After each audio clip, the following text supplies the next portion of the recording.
Last week we were over in Spain for round number 1 of the championship for an endurance round. This time we head on over to Northern Italy for the first feature round of the championship here in the World GT Championship, here live on RaceSpotTV.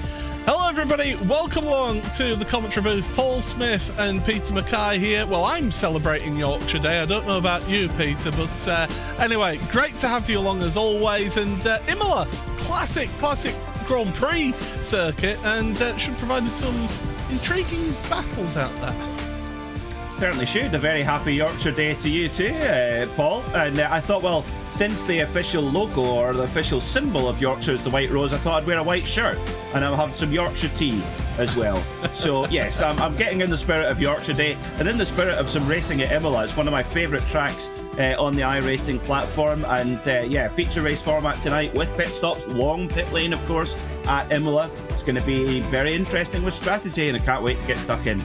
Yeah, absolutely. Let's have a look at that format, because as we know, it's a 12-week series. We have 4 sprint events, we have 4 feature events, which is what we've got today, 4 endurance events. But the feature events, as you can see there, 2 40-minute races with a mandated pit stop. The drivers and cars will be fuel limited, so they will have to make that one pit stop to make it to the end of the race. And race 2, it's the first of the season, an inverted grid from the spinning wheel here on the broadcast, so we'll get to see that to decide what the race 2 grid will be after this first race. 40-minute race. We're certainly going to look forward to that, and looking forward to the rest of the season as well, Peter, because as I say, Imola this time, we stay in Italy next week for 3 sprint races around Monza. I mean, that's going to be chaotic, I think is one word. You could say that, yes, that's for sure. Lots of kind of long braking zones at Monza, and then sprint format where you've got very little time to get through the grid. I think, yes, you're right, we will see some fireworks there.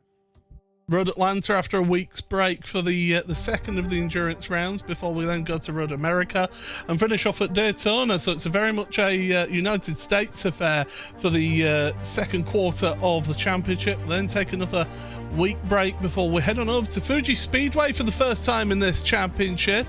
Another sort of historic racing venue, not just in Formula One, but in the world of endurance racing as well. It's an iconic venue with that fantastic backdrop of Mount Fuji.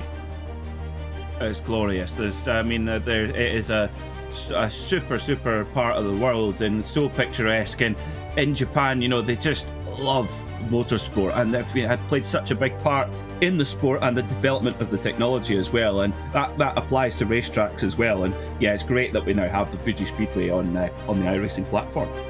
Yeah, after that, we then head back on over the Pacific to Long Beach for 2 feature races, and then Phillip Island for round number 9. Of course, there was a change to the calendar. No more Sandown. Instead, we're going to stay in Australia, though, for Phillip Island for 3 sprint races. Then the final week's break before we head back to Europe. Spa-Francorchamps for the final endurance round of the season, because these drivers apparently haven't enough of doing endurance races around Spa-Francorchamps. Then Silverstone for the 2 feature races, and then finishing off the Nürburgring Grand Prix layout for 3 sprint races to decide who will be champion. And well, qualifying is coming towards an end here, and Ross McFarlane is currently heading the times. We'll give you the full grid later on, but one driver who hasn't set a time here in qualifying is Jacob Maciuski. Sorry, we'll get the pronunciation right eventually, but yeah, he's not set a lap time at all.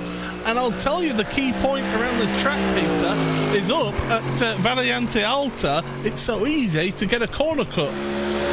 Very easy indeed, yes. The track limits are strictly enforced here at Imola, so during the qualifying laps, it's very easy to step over those track limits as Jakob Maciuski comes round the final corner now at Rivazza.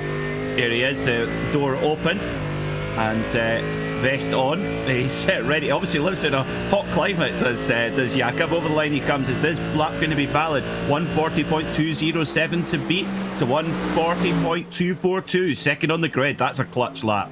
Oh, that is really on the end there, on the at the end of the session there. That's incredible to see. Alex Neller in his Porsche coming round to finish his lap now, and Alex had a bit of a trying time last time out. His best time is 1:44. He's at the very back of the grid right now. He'll be hoping to improve. Does that count? The answer is yes, it does. But it only puts him 37th on the grid. It's not his season so far for Alex, but with a few seconds remaining, I do believe we're pretty much done and dusted for qualifying. I think Tom Dadswell may potentially be on the end of a lap. I'm not 100% sure. Actually, no, he's heading to pit road. So yeah, we're pretty much set for the grid, but in these races, in these 2 40-minute races, Peter, I think your grid slot does count more, doesn't it, than the endurance race? Massively so, yeah. Especially here at Imola, it can get really bunched up in those opening 2 chicanes. We come into Tamburello chicane and then the Villeneuve chicane. It's so easy to get tangled up in somebody else's incident. So the better you qualify, the less chance you've got of that happening. Well, that is the end of qualifying, so let's have a look at your grid. And it is Ross McFarlane pole position then, alongside him Jakob Maciuski, with Michael Evdoka and Alex Gall, road number 2. Row 3 for Jared Coroni and Josh Thompson. Row 4 is shared by Alexander Davidson and James Armstrong. Row 5 for Ethan Critchley, again, the AM driver, getting a sensational qualifying time in, up there in 9th place. Chris van der Nest, 10th place as well for the Pro-Am driver. Tom Dadswell and Christian Adriansons on row number 6. Row 7 for Yannis Albert with Mark Fletcher. Next row of the grid, Martin de Jong and Mark Hutchinson, with Adam Watson and Mike Horder sharing row number 9. Row 10 for Phil Samways and Russell Barnes, with Jesse Payne-Wilkins and Kevin Kittleman on the next row of the grid, with Matthias Drozda and Michael Gray sharing row number 12. Row 13 for Paul Webster, with Tom Brown alongside him. Andy Archer and Ed May, he'll be hoping for a better run through the field now from 28th. 29th for Sarah Raab, with Tim Perry in 30th place. 16th row for Pete Harrod and Paul Crawford, with Richard Simner and Jack Osborne. Ben Gregory and Lee Berridge then on the next row of the grid, with Alex Neller and Adam Coles there on row number 19. Row 20 for Christian Maltrek and Jim Whitehouse, with Nick Salaputis and Brendan Stacey on the next row of the grid. Still they come. Matt Woodhouse then 43rd, alongside him is Eric Haag on row 22. 23rd row of the grid is Jonathan Walker and Jeroen Kaiser, Michael Blake and Craig Jones then on row number 24. Row 25 for Brian Son, with Adam Hedgecock. Next it's Simon Neller and Andy Gilmore, with Lars van Rijn and David Nichols, and right at the back of the grid, Patrick Faulkner. there we go, Peter. 55 car grid. They start on the run down towards Ravazza for their, I would say, about a quarter of a pace lap here. These drivers, they're going to be pushing hard. No tyres changes we're expecting here today, so it's just going to be full-on action here. It is, yeah. That was the big discussion last time out of Barcelona with the endurance round of what to do with the tyres, but yes, no such problem today. But when you pit, can be very, very important, especially here at Imola. As you mentioned, very little time to get heat into the tyres and the brakes, so that big braking zone from the very top of 6th gear into Tamburello is going to be tricky for our drivers, to say the least. Track temp is 33 degrees Celsius, clear blue skies for these drivers here. It's in the morning, so it's not too bad temperature-wise. Ross McFarlane then will set the pace, and he'll be the one who decides when it's time to go, and that time is now.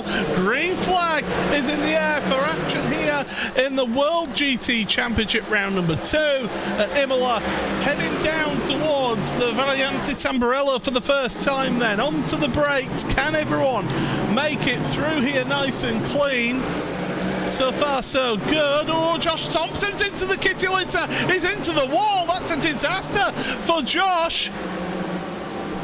He'll be hoping to, well, he'll have to make a really big charge through the field. Oh, we've got more crashing further back in the field.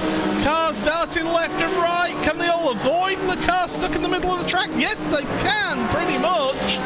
That's some really good avoidance, it must be said, from a few of those drivers out there, Peter. Yeah, 2 cars broadside across the roads. That was really tricky. Oh, we've got another car off on the run out of Tosa up towards Piratella. That's Martin de Jong and his BMW pointing the wrong way, having to watch the whole field stream by. Is back further towards the front, the VRS satellite Porsche there, satellite racing Porsche. Oh no, we've got another boosted BMW across the road and triggers a big old pile up. Oh no, we're going into Acqua Minerale here. There's cars all over the shop. There are cars. Is that Neller again? Alex Neller. Oh, his season has just not got going at all. Safety car. Safety car is called there. So Acqua Minerale claims a number of victims, but I think it was a number of victims all the way through the first lap here, Peter. Absolute nightmare for them. That Porsche, well, I mean, the safety car driver... The pace car nearly crashed there. Yeah, I've got to say, really giving it some out of pit road. But... He's had a couple of limoncellos after lunch, and he's like, whoa, what are you doing in the pace car? Oh. But this is a chance for drivers just to calm down, to get themselves sort out where they are in the field. We'll give you a rundown of the field very shortly indeed, once they've all caught up to that pace car. It is Ross McFarlane and Michael Evdoka the front two. Evdoka got a tremendous launch, didn't he, from second row of the grid to get ahead of Jakub Machowski. He did, yes, a very good getaway indeed to make it a pure Sims Mercedes 1-2, but they're followed by the satellite racing Mercedes of Machowski and Caroni. Then it's Alex Davison and James Armstrong. Ethan Critchley up into 7th position. I did notice in the virtual paddock earlier, Paul, that there's lots of half joking, half not calls for Ethan to be upgraded from amateur status. He was trying his best to sort of deflect that, but I wonder if that's inevitable with these performances.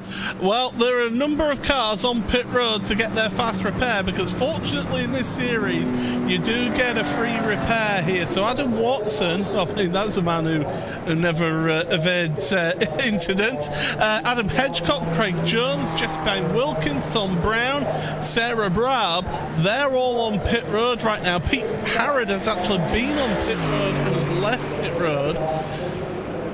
They won't, but now we saw this last season, didn't we, that we had a safety car and people tried to push all the way to the end, having pitted under the safety car, and it didn't quite work out. It's just too early, isn't it, Peter, for that pit stop, that mandated pit stop?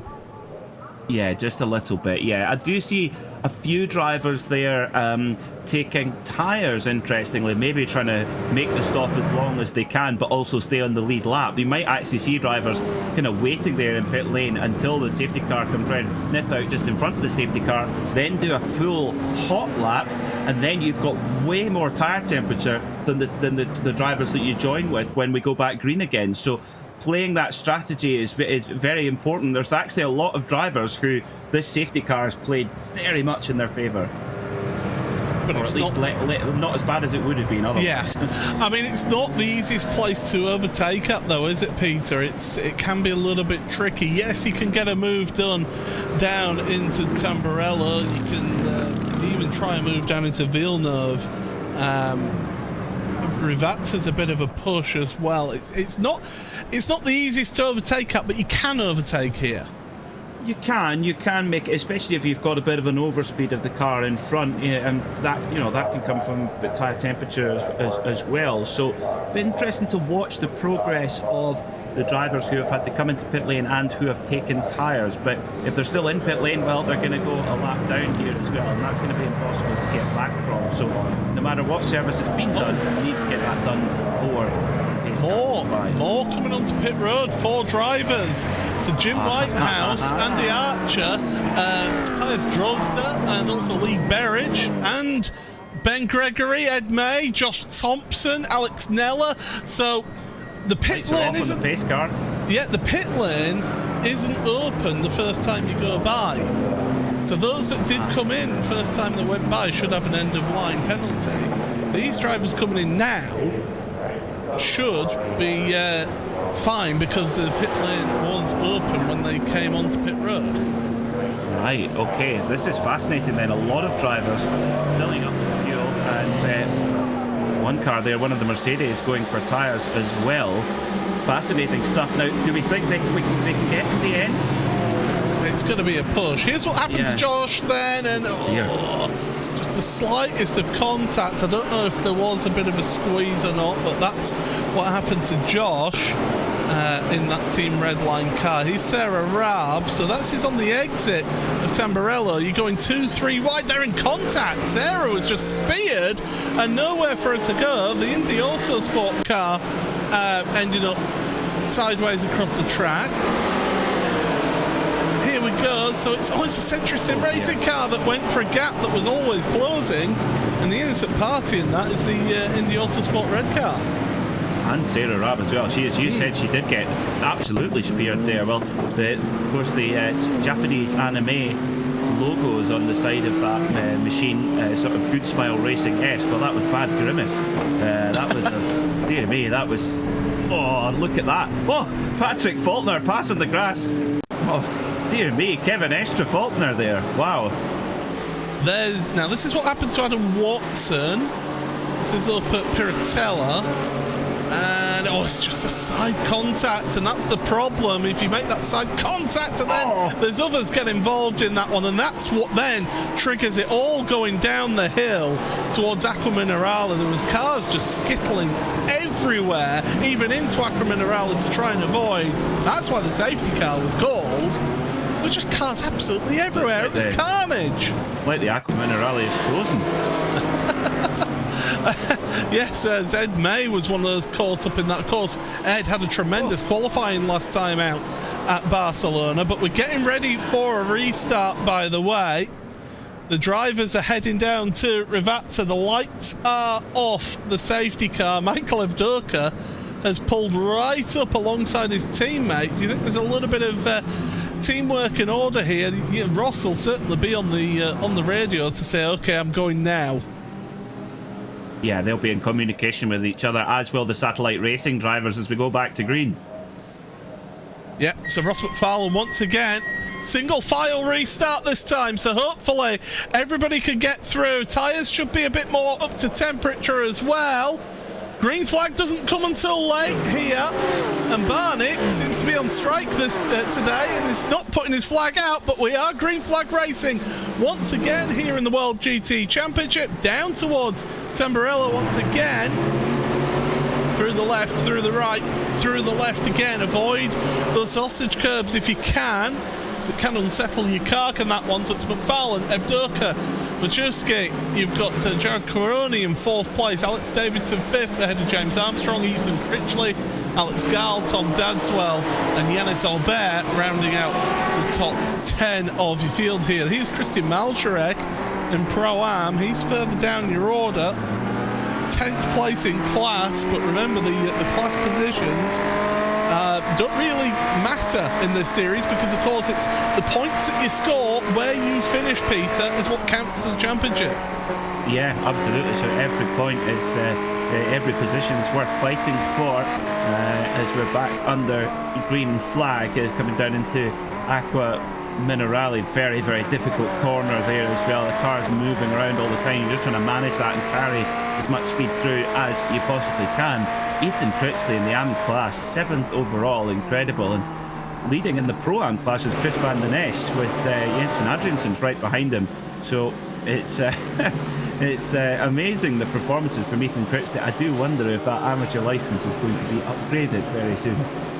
Well, after 3 rounds of the championship, they do review the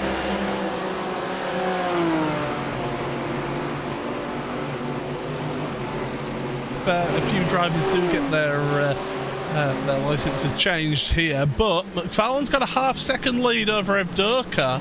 In fact, it's Alex Davidson, another Pure Sims esports driver, putting pressure on Jared Caroni in 4th place as well. So that Pure Sims esports outfit, they seem to have their car dialed in here for Imola. It's a Mercedes, just like the satellite racing cars. So both teams are running the same car. It's all down to the drivers and setups. I think we're going to have a super battle all season long between Satellite Racing and Pure Sims. They seem to be the 2 teams that have really got on the pace early. Pure Sims, of course, been in the championship for a long time, but Satellite Racing have not turned up with this kind of squad before in the World GT Championship, certainly not in recent memory, and it's going to be fantastic to watch it. And of course, don't write off Alex Garl in the 63 Porsche again for Satellite Racing. He's in 8th position at the moment, but we know, of course, how good that Porsche is on fuel as well. We saw that last time out in Barcelona, so you never know. That car, although in 7th at the moment, might go up the field by the time they've taken the pit stops.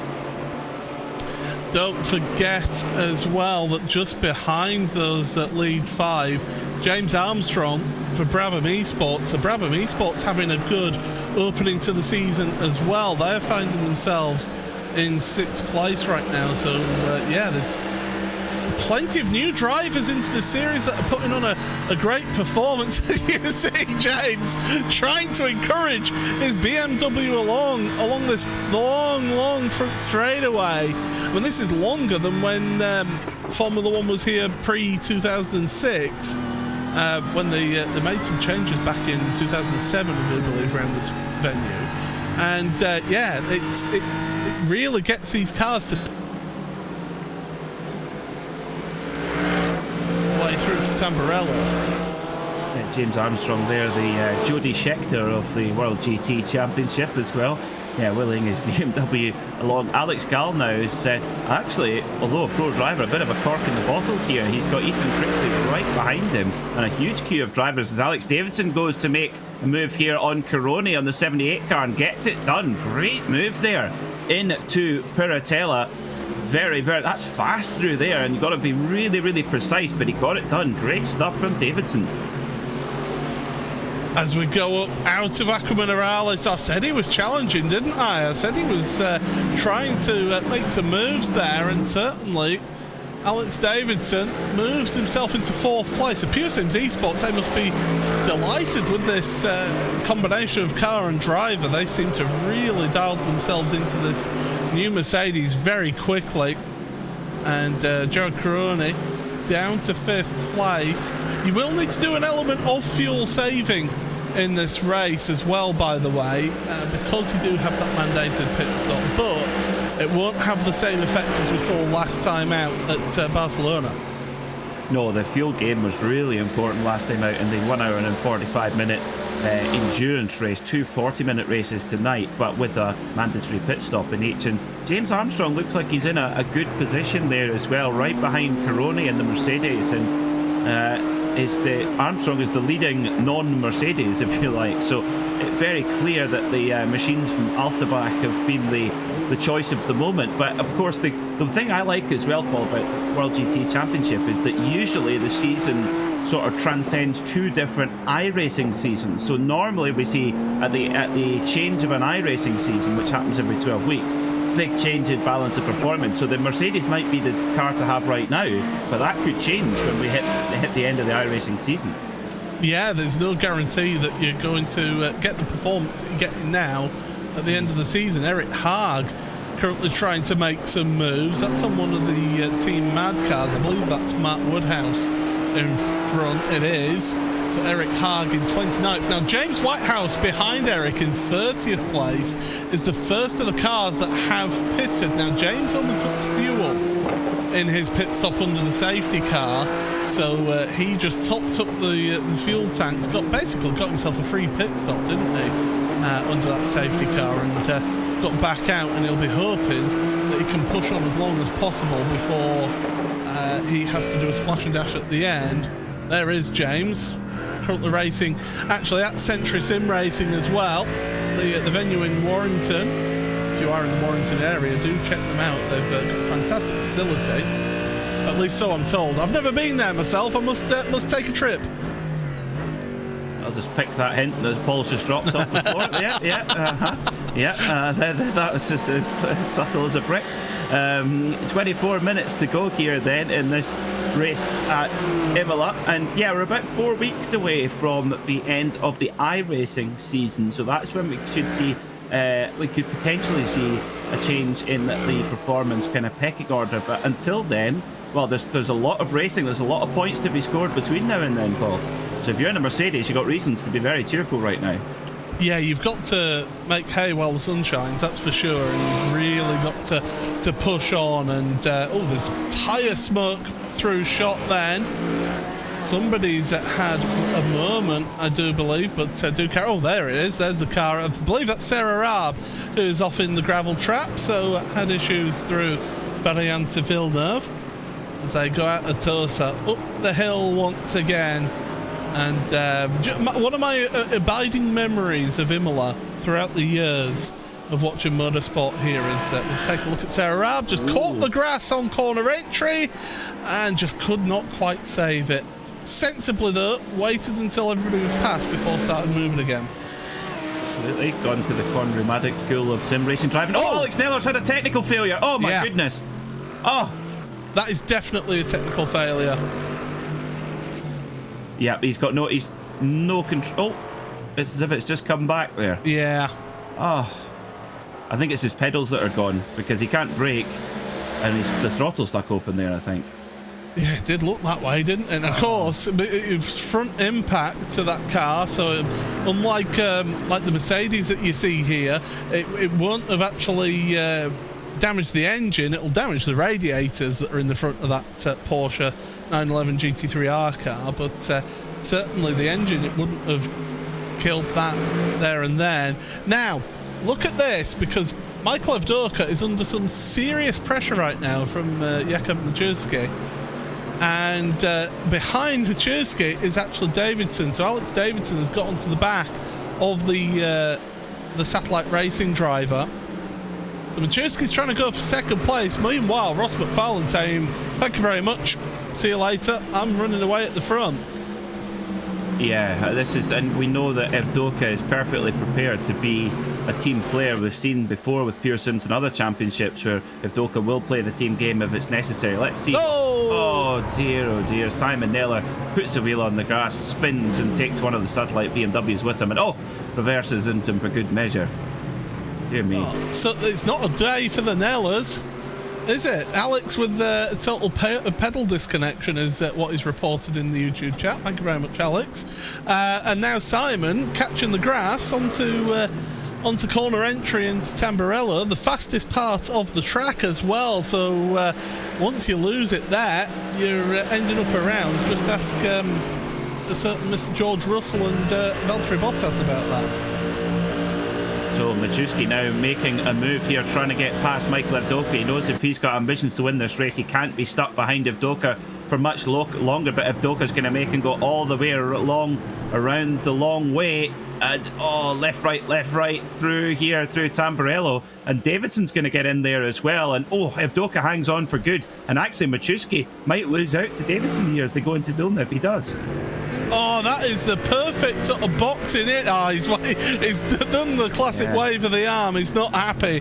But Where's the teamwork, the teamwork working out ideally for Pure Sims Esports there. Just box him in.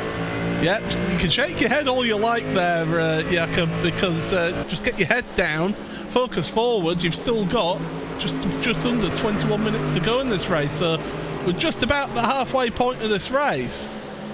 Yeah, this is just coming up for halfway now indeed, and that's a perfect example of how important it is to have strong teammates, because while all this is going on, if Machuski had managed to get by easily there, you never know, he could have run down McFarlane, but at the moment Ross McFarlane's opened up a very nice lead of 4 seconds at the halfway point, which in this context is very, very impressive indeed. Best lap of the race so far for Ross McFarlane, 140.6, Machuski a 141.0. So McFarlane's still the quickest driver, but he's got that clear air to really open up that speed. And once you break that slipstream as well, it makes it so much easier for you. You can control your speed. You're not dragging anyone along with you with that slipstream, and this is exactly what the Pure Sims drivers are doing now. They're trying to drag each other along here. They're going to swap places here, so Alex Davidson is going to go ahead of Evdoka. It looks like Evdoka's playing the rear gunner here for Pure Sims Esports today. And, they're currently 1, 2, 3. Look at the run that Machuski's got there. He's not wanting to give this one up without a fight, but decides against it going into Villeneuve. Yeah, it seems that Alex Davison has got the pace to push on, and although his fastest lap of the race is not as quick as Evdoka's, it seems at this stage of the race he is faster. So Evdoka just looking in his mirror a lot there, keeping an eye on what Jakub Machuski is up to as they come up towards Piratella, dropping it down to third gear, and back on the power hard again for the run down towards Aqua Minerale. Very easy to touch a wheel on the grass there, and then you are just a passenger, but super stuff. Yeah, very smooth there from Michael Evdoka. That Mercedes looking absolutely pinned. There's barely a bead of sweat on him, is there? He looks like he's out for a Sunday afternoon drive, doesn't he? Just with the way that he's nice and calm behind the wheel, no emotion in the face there, just calm. So look in his mirrors, look at the relative box as to how far behind somebody is, how far behind you are from your teammate. And he's just out for it's a Monday evening drive, I suppose. Yeah, it's he's a bit late for the Sunday drive, no, it looks very comfortable, and the car not throwing him any big curveballs either. He's just, looking really, really comfortable. But Davidson just starting to push on now as well. This will be interesting this lap to see what sort of pace Davidson can extract from that Mercedes now that he's got a bit of clear air. And indeed, when will we see our drivers coming into pit lane? Because for Machuski, he really needs this pit cycle to go well. He needs to hop past these two Pure Sims cars. So it could be that he's been, he's been able to save a bit of fuel there, possibly. But the pit cycle is going to be very, very important to the outcome of this race. It's Pure Sims Esports 1, 2 and 3 with Satellite Racing 4 and 5. Brabham Esports 6 with another Satellite Racing car in 7th place. So 3 teams in the top 7 here. It just goes to show the level of competition amongst those teams right now. And James Armstrong, as I say, he was new to the championship along with the Satellite Racing drivers, as we're having a look at something that's happened to Eric Haag. Touched the grass into Piratella and then almost does a pirouette. Well held. Yeah, absolutely. Get it out the gravel and away he goes again, but that's not an ideal line. So we look further back, the SCCR Year 1 car of Craig Jones leading this little quartet of cars. He's got Ed May, Lars van Rijn and Jesse Payne-Wilkins, and these 4 just gapping out slightly amongst them. Ed May is trying to push on here. Didn't have as good a qualifying as he did at Barcelona, did Ed? So he's having to work his way through this time. He's getting to experience what it's like in that mid-pack in these feature races. And I think if you're in the AM class, you know, you're getting used to that mid-pack is going to be really, really important, because that's where that's where you're going to be, and that's where you're going to make up the points, and where you're going to have to avoid pitfalls. But you know, Ed himself, by his own admission, he said he almost got a nosebleed. He was so high up the order in qualifying. He really got a surprise at Barcelona. Just put a proper lap together in qualifying. So I'm sure he'll be reasonably pleased with his pace. Of course, a newcomer to the championship. Now, this man, what is the case here? Alex Gall in the Porsche. He's got all 6 Mercedes and a BMW ahead of him. Sorry, 5 Mercedes and a BMW ahead of him. But we know that the Porsche is frugal. It's, you know, won the VCO 24 hours. Who's that off? That's one of the satellite Porsches off. I think that was just a lap car getting out the way. I don't think it was one of our leaders. No, it wasn't. So they're all still together. Oh, you had me worried there, Peter. Oh, so did I. I just saw a blue and red car. I thought it was one of the Mercedes ahead. But yeah, coming back to Alex Gall, we know how good that car is on fuel. David Nichols, just loses it hard into the wall. And lucky not to take Alex Davidson with him. But it did a wise thing of just pulling forward and getting off of the racing line. That's very heads-up driving there. But yeah, Alex Gall, this is the man who last time out of Barcelona went longer than anybody else fuel-wise and really pushed the car to the limit, got himself a second place. He admitted that the Porsche, it doesn't have that one-lap pace.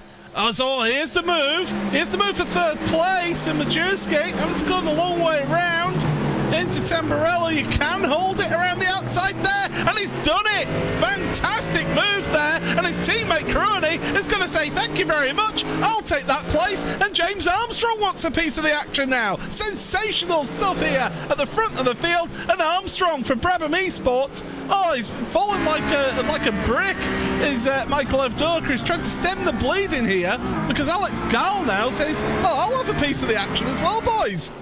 Well, you just make one small mistake and you get absolutely freight trained, and that's what happened to Michael Evdoka there, and really the grunt of the Mercedes only saving him there coming out of the Tosa hairpin. Oh dear, and it's such a small mistake. It just tried to tough it out around the outside, and Majewski called his bluff and said no way sunshine, and Evdoka had to back out of it. Just a light tap of the brakes, and that was enough for several cars to fly through past him there as well. So Evdoka kind of taken out of that front game now. Let's see now what the pace of these satellite Mercedes are. Can they make a podium charge and chase down the Pure Sims guys? I think they have been released here, haven't they? Look, they're already just pulling out a little bit of a gap. Even James Armstrong in that BMW, who, we saw him on the camera. He was really wheeling his BMW along for top speed. So it does seem that Mercedes does have the grunt, as McFarlane and Davidson at the front. They've got a nice bit of a gap.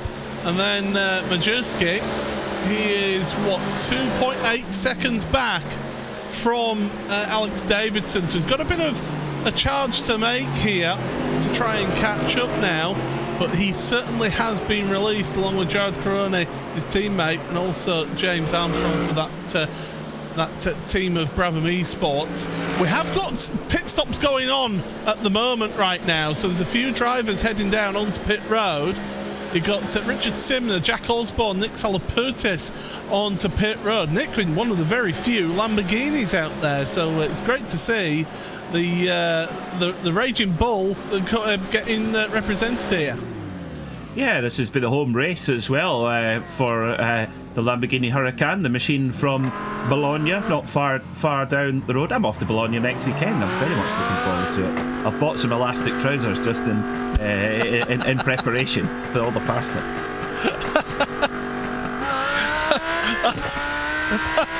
That's an image I do not need, Peter. Thank you very much for that. We carry on. We've got just under 12 minutes remaining in this one. I think Peter's broken now with that comment. He's laughing at his own comment. That's how... I'm laughing at your reaction to it. Ben Gregory. Back to serious business here. Ben Gregory for 3 Aspires Motorsport. He's in the McLaren. Didn't have the best of days in the World Touring Car Series, which of course started last week on Thursday. he didn't have the best of times last week in the World GT Championship as well. I think he'll be safe to say with that one. But he's further down the field here. He's down in 37th overall. He did pit under safety car. So you never know. He might... Oh, you can hear the fuel saving as well, can't you? He's really lifting and coasting. He's trying to make it to the end with a pit stop just in that set. Yeah, I think that's the only way for it. I think for Ben Gregory, he's got to just try and when you crash early, he got a little bit of an opportunity with that safety car to try and get a better result than he otherwise would have done. As Audi in front is a quick trip through the grass there, interestingly. And yeah, Ben Gregory, this is the only option he has at his disposal. Who is that in front in that Audi? That is, I do believe, looking at my timing screen, Adam Watson. It is. There you go for Altitude Esports. So he has been on pit road a number of times, actually. My timing screen is actually showing 3 times down pit lane. So obviously he got caught up in the lap 1 shenanigans, as I said to avoid those sausage curves. Adam's just ignoring that advice. He's really gunning it. Well, in days gone by, you know, that would have pogoed the Audi straight into the grandstand, but they've really worked hard on this car and really got it dialed in, have the Altitude team. And big look up the inside there from Watson, hard on the brakes and gets the move done. That was lovely. He did get a bit of cooperation there from the year 1 Lambo. Was that Salaputis? Yeah. Good move there from Adam Watson. I think Salaputis just jumped out the way because it was such a late lunge. When you see Watson plus 0, you need to be have your wits about you, that's for sure. Absolutely, yeah. Heads up driving from Nick to carry on in this race and to not be taken out. Speaking of drivers retired from the race, by the way, we have lost 4. David Nichols that we saw with the spin up at Piratella, Alex Nella with his pedal failure, Adam Hedgecock, and 20 minutes ago actually in this race, Josh Thompson got involved in another incident, he said, and that he's ended up out of this race.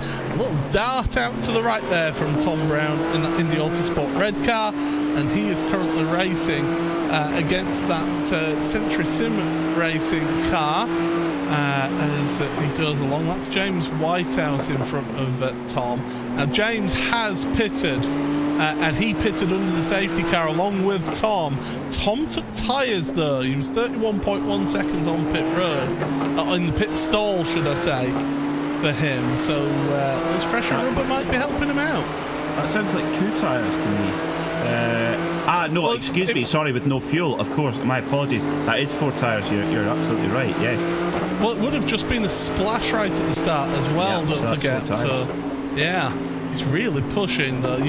I was talking to Michael Abdoker after round number 1, and he was very much saying to us that really it's either you take 2 tyres or 4 tyres in that race on Monday night. I mean, it would have been nice for him to tell us this before the broadcast. It would have really helped us in the commentary booth. But I have seen events where drivers do only take 1 tyre, 1 corner, and be able to win events from there, as we've got a few more takers onto pit road now. We do, and the AM class is getting a bit closer. Ethan Critchley had the qualifying pace, but Kevin Kittleman has hunted him down. So you can just see just ahead there in the Century Sim Racing BMW, Ethan Critchley. Kevin Kittleman has run him down. So this is a great drive from Kittleman. There's Critchley. In fact, I do apologise, it's Critchley's teammate he's got. So there is a little bit of a gap, but it is closing down. Critchley does not have this one just in the bag just yet. Yeah, Kittleman, he didn't have a good race last time out, so he'll be looking for a good result here, and he's looking to be on for a good result as well.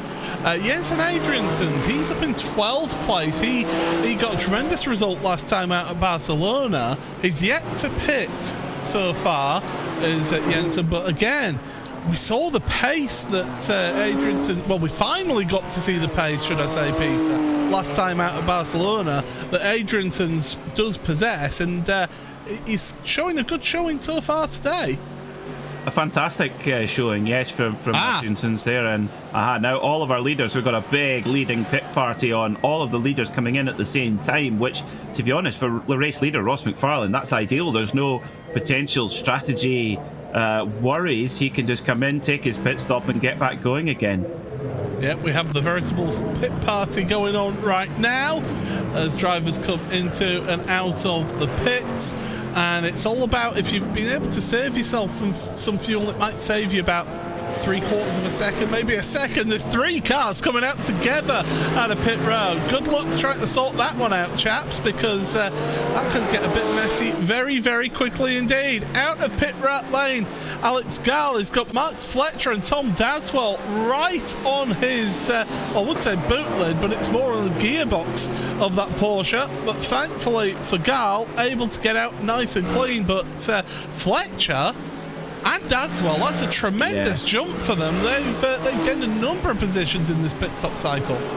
Yes, they did. Yeah, I noticed that straight away. They've obviously been working really hard on that fuel consumption in that BMW for Altitude Esports, and that's pogoed them. It's launched them up the field ahead of Michael Avdoka, actually, as well, who's quickly thinking, where did you two come from? I did not expect that. So Avdoka, you wouldn't have thought he'd be back in 9th place after the pit cycle. It's really quite a surprise. And Gall, he's scampering away, thinking, I'm not getting involved in this in this little melee here. I've got to get up the road and get going again. So it seems that to make the most of that efficiency of the Porsche, you really do need that long in 1 hour and 45 enduro race. It's not going to make as much of a difference in these 40-minute features. But it has jumped him at 1 place at least here with that pit stop cycle. He was in 7th, he's now up into 6th place. Let's just give you a quick rundown of how things stand. So it is Ross McFarlane who leads this one. He's currently ahead of his teammate Alex Davidson by just under 2 seconds right now. So Davidson actually in that pit stop cycle caught up a little bit of time. And then it's Jakub Maczewski in 3rd place with his teammate Jared Coroni in 4th. James Armstrong up to tremendous 5th place for him for Brabham Esports. Alex Gall 6th ahead of that quartet that we were looking at of Matt Fletcher, Tom Dadswell and Michael Avdoka. Yannis Albert still in 10th place with Ethan Critchley, your top AM driver, 11th place ahead of your top Pro-Am driver Chris van der Ness. Meanwhile, we're a little bit further down the field. Michael Gray for Full Tilt V Motorsport. Oh, look into the inside. That's a late dart down the inside into Ravazza. The Century Sim car, Andy Archer on the outside. That BMW hung out to dry. Now, who's got the grunt? It's BMW versus Audi, and it's a double take. It's a tag team effort on the Audi from the BMW. It's an Audi sandwich here. Oh, contact between the two of them. They still somehow keep going there. Oh, yeah, that was, goodness me, that was English sausage in better, what they call the better brazils, butter brazils that they have in Bavaria. I tell you, the white sausage in Bavaria, fantastic. So yeah, it was between 2 white sausages there was the Audi. For those BMWs, they've got some straight line performance. They certainly have, but I tell you what, if you're Michael Gray, you're a little bit annoyed about that because he very much got battered about there. It is incredible, though. Car control from all of them, they're all able to carry on and keep going. But you look at this queue of cars. You've got Nick Salapoutis is at the head of this queue of cars in that year 1 Lamborghini. You've then got Paddy Faulkner, Pete Harrod, Jonathan Walker, James Whitehouse, Tom Brown, Michael Gray and Andy Archer, the 3 that we saw with that incident down towards Tamburello. Salapoutis doing a sterling job at the head of this group in 30th place, and he's trying to actually catch up to Ben Gregory in the McLaren, who's desperately trying to fuel save. Oh, the number 5 Century Mercedes of James Whitehouse off then at Paratella, got shoved out of the way by one of the BMWs for Indy Autosport. I didn't pick which one it was, but he will not be happy about that, will the South African? Is that Tom Brown? Possibly was. He's never shy of. He's never backwards and going forwards as Tom Brown, that's for sure. Around the outside in the Audi, Michael Gray, thank you very much. He goes through on Tom Brown. Got Andy Archer that we're on board with here. Tom's not wanted to give this one up. My goodness, great fighting further down in the field, clattering over the curbs, and is Tom. Andy can't take advantage of that, but we've got a minute remaining here in the race. We've got about a lap and a half for your race leaders. In fact, they should be crossing the line now, so it should be the start of the last lap for your race leader, Ross McFarlane. But this, down in the mid-pack, is absolutely sensational. 29th down to 34th altogether. Nick Salapertis now, side by side. And that's with Jonathan Walker, series sponsor, Mr. 3M himself, trying to get involved in this one. Yeah, great run from Salaputis, 9th in the AM class as well, top 10 in class. Great stuff, and holding off the charge in Johnny Walker in the 88. Oh, 3M Mercedes as he comes out under pressure from the 273 there, Audi. Michael Gray, yeah. Whoa. Yeah, hot and heavy in the mid pack there as well. But James Whitehouse, he really did get nerfed there by Tom Brown. Certainly did, and he's dropped back as Salapertis. Good grief! I mean, it's not just the Mercedes; it's the Audi that's gone past, and Salapertis is just a sitting duck down the straight there. They're going up on the grass as Tom Brown. Hold your breath as they go along there. But one driver who isn't holding his breath is Ross McFarlane, because he's coming down to Ravazza for the final time in this race. Just two more left-handers for him, and he will see yet another race win here for Pure Sims Esport. He's got his teammate of Alex Davidson right behind him, so it's almost a staged finish here. But across the line then for Ross McFarlane in race number 2 of the World GT Championship here at Imola. A great drive there from Ross McFarlane, as always, going just as fast as he needed to, didn't need to clear off into the distance. But the race pace of Alex Davison in that last half to a quarter of the race was fantastic. Alex Davison with the best race pace in that last section. Oh, we've got problems at Alta. Oh dear. It's Jack Osborne, I do believe. It is. Oh, the Century Sim Racing driver around. A talking point about Century Sim Racing for the halftime show, but he's dropped down the order as Jack. He was doing a really good job there, but has fallen down the order there to lose out. Ed Mayer's actually headed onto pit road. Oh, there's a number of drivers actually who have had a drive-through penalty given to them on the last lap here, so incident points have accumulated for a number of drivers. But look at that, Ethan Critchley, it's worth pointing out, your top AM in this race, finished 11th overall, and Chris Van Ness, your top pro-am, finished 12th overall here today.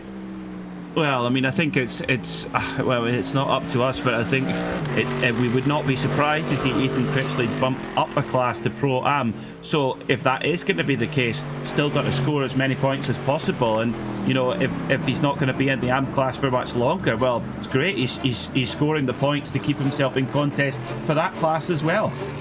Got to remember though, one swallow doesn't make a summer.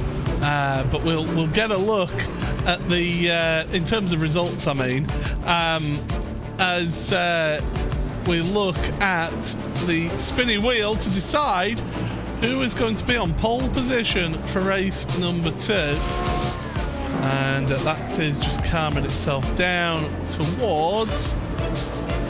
That's going to be number 35. So we'll give you who will be on pole position momentarily. It still hasn't decided. Yeah, it is. It's 35 for us there. There we go. It's finally confirmed for us. So here comes the results then, pending any post-event penalties. Ross McFarlane, though, he's happy. 0.6 of a second. He won that one by over his teammate from Pure Sims Esports, Alexander Davidson, in second. Jakub Machuski and Jared Karoni third and fourth for Maradna's Satellite E-Stars, with James Armstrong for Brabham Esports fifth place ahead of Alex Gall, another Maradna's Satellite E-Stars car. Matt Fletcher and Tom Dadswell for Altitude Esports, they finished 7th and 8th places ahead of Pure Sims Esports driver Michael Evdoka and Yannis Albert in that Brabham Esports car.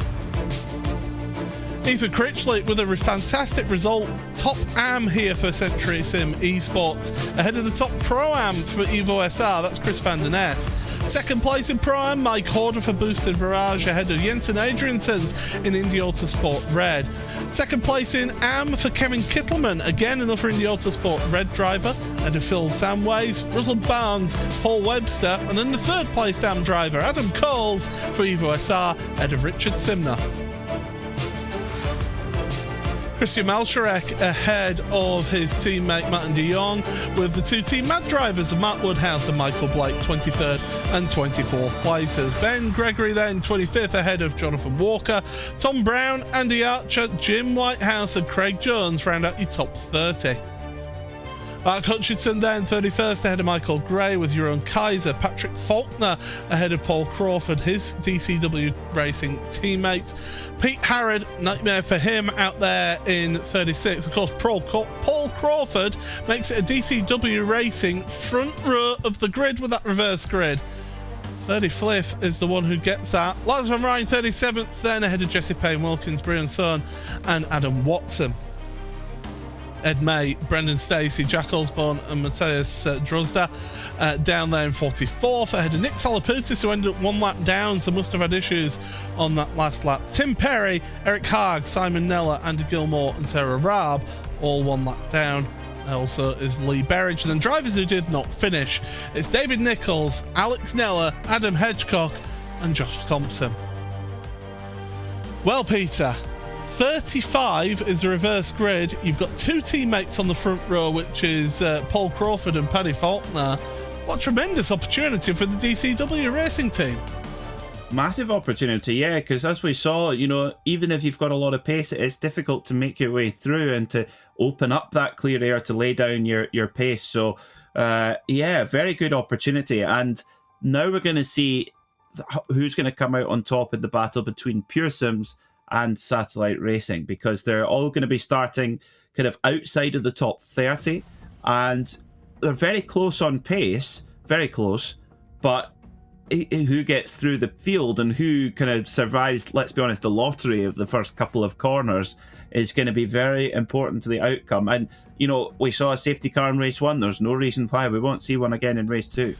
Absolutely, yeah. You never say never, especially around here. Ross McFarlane, by the way, the tremendous start to the season for your reigning champion.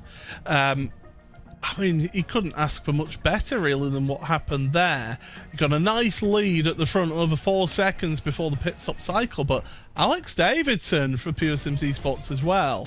What a turn of pace. Once he got clear, he could get the hammer down. His race pace was actually better than McFarlane's in the second half of the race. Really, really impressive. You know, you could caveat that with the fact that McFarlane didn't need to lay down a hot pace, and if he doesn't need to, he won't. He's such a clever driver. He'll win the race at the slowest possible speed, with the minimal amount of risk, of course. And he did that very, very well. But coming through the field, I mean, if Alex Davidson can get through those first few corners, get a few places as well, lay down that pace, he's going to be a real weapon for Pure Sims in this race, I think. And yeah, the season started off very well for that outfit. And we've seen a tremendous performance from various, not just AMs, but Pro-Ams as well. You know, we just have to look at our leading AM of Ethan Critchley. He had a really good result last time out at Barcelona as well.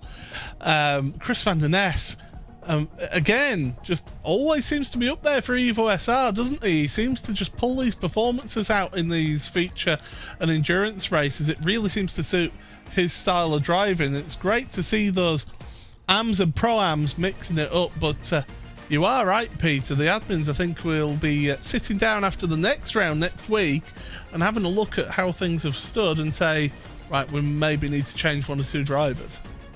Well, I mean, Ethan Critchley's best lap was half a second quicker than Chris Van Den Ness. It was 6/10 of a second quicker than Mike Horder, and half a second quicker than Jensen Adriansen. So on pace, I mean, the lap times don't lie. It's quite incredible. But if you're Ethan Critchley, you're probably thinking, well, it's very unlikely that I'm going to stay in the AM class. It's probably going to be Pro-Am class coming up. So, and well, if he was in the Pro-Am class, he'd have still won there. So yeah. I think that's just what he's got to focus his mind on, knowing that he's scoring the points for, the points are the same whatever class he's in. I think he could probably expect to be put up, but just maybe just assume now that he's in, in his own mind thinking, well, I just got to assume I'm in the Pro-Am class. Yeah, I mean, I'm just having a look at the timing sheet here. He actually set fastest lap faster than Yannis Albert and also Tom Dadswell, who are both pro drivers.